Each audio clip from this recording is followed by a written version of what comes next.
பிதா, குமாரன், பரிசுத்தாவியின் பேராலே ஆமென். கிறிஸ்துவுக்குள் மிக பிரியமான மாதத்தை காண செய்த ஆண்டவருக்கு நாம் நன்றியுள்ள பிள்ளைகளாக இருப்போம்.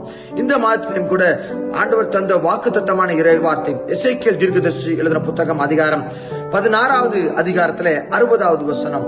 ஆகிலும் உன் இளவயதில் உன்னோடே பண்ணின உடன்படிக்கையை நான் நினைத்து நித்திய உடன்படிக்கையை ஏற்படுத்த. எல்லாரும் ஆமென் சொல்லலாமா? ஆமென். ஆண்டவர் ஆபிரகாமுக்கு கொடுத்த அந்த முதலாவது அந்த உடன்படிக்கை, உனக்கு ஒரு புதிய தேசத்தை தருவேன், நீ போ என்று சொல்லி ஆதியாகமம் அதிகாரம் 12வது 1வது வசனத்துல ஆண்டவர் கூறுகிறார், உனக்கு ஒரு புதிய தேசத்தை கொடுப்பேன், நீ போ என்று சொல்லி அனுப்புகிறார். அது முதலாவதான உடன்படிக்கை. நட்சத்திரங்களை போல, கடற்கரை மணலை போல நீ பெருகுவாய் என்று சொல்லி ஆண்டவர் அந்த வாக்குத்தத்தத்தை தந்தார். அந்த உடன்படிக்கையை ஆபிரகாம் மேல வைத்தார். அது நமக்கான உடன்படிக்கைங்க. இரண்டாவது, சீனாய் மலையின் மேலே கொடுத்த அந்த உடன்படிக்கை, வார்த்தையான அந்த வாக்கு. அந்த வாக்கை நீ கடைபிடிச்சு நடந்தால் உன் வாழ்க்கையில ஆசீர்வாதங்கள், அற்புதங்கள் நடக்கும். அப்படிங்கிற அந்த 2 உடன்படிக்கையும் நம்ம என்ன செஞ்சுட்டோம்?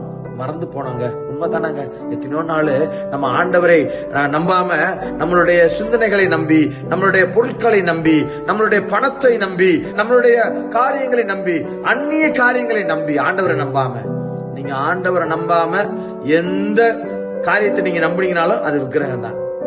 சிந்திக்க அழைக்கப்படுகிற கிறிஸ்துவுக்குள் மிகவும் பிரியமானவர்களே, ஆண்டவரை மறந்த அந்த சந்ததியாக நாம் இல்லாதபடி நித்திய உடன்படிக்கை நம்மோடு கூட செய்ய ஆசைப்படுறாரு. அது என்னன்னா, பாவ மன்னிப்புக்கு நிறைவான ஒரு நித்திய உடன்படிக்கை ஆண்டவராகிய இயேசு கிறிஸ்து மூலமாக நமக்கு நித்திய உடன்படிக்கையை நம்ம மேல ஏற்படுத்திட்டாருங்க.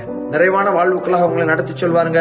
அவரை மாத்திரம் பிடித்துக் கொள்ளுங்க, நீர் மாத்திரம் போதும், நீர் தான் உண்மையான தேவன் என்று சொல்ல நான் அறிந்திருக்கிறேன் என்று சொல்லி அவரை பிடித்துக் கொள்கிற யாவருக்கும் சுதந்திரத்துக் கொள்ள முடியும். நீங்க ஆண்டவருடைய பிள்ளையாக இருக்க நீங்க உங்களை ஒப்புக் கொடுக்கிறீங்களா? வாக்குத்தத்தத்தை இன்றைய நாளிலே ஆண்டவர் உங்களுக்கு தர ஆசைப்படுகிறார். எல்லா வயதுல உன்னோட பண்ணின உடன்படிக்கையை நான் நினைத்து அதை நான் மறந்து போல, நீ என்னை விட்டு மீறி போன, என்னை நீ மறந்து போன, நீ செஞ்ச அக்கிரமங்களாலையும் என்னை மறந்து போனதுனாலையும் அந்த காரியங்களை நான் உன்னை விடல, அந்த ஆசீர்வாதங்களை உனக்கு நான் தரமாட்டேன்னு சொல்லல, அதையும் நான் நினைத்து நித்திய உடன்படிக்கை தரணும்னு ஆசைப்படுறாருங்க.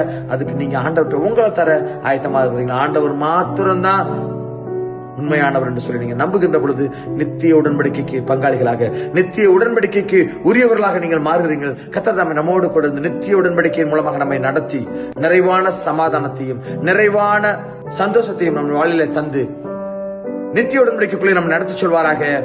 ஆமென். God bless you.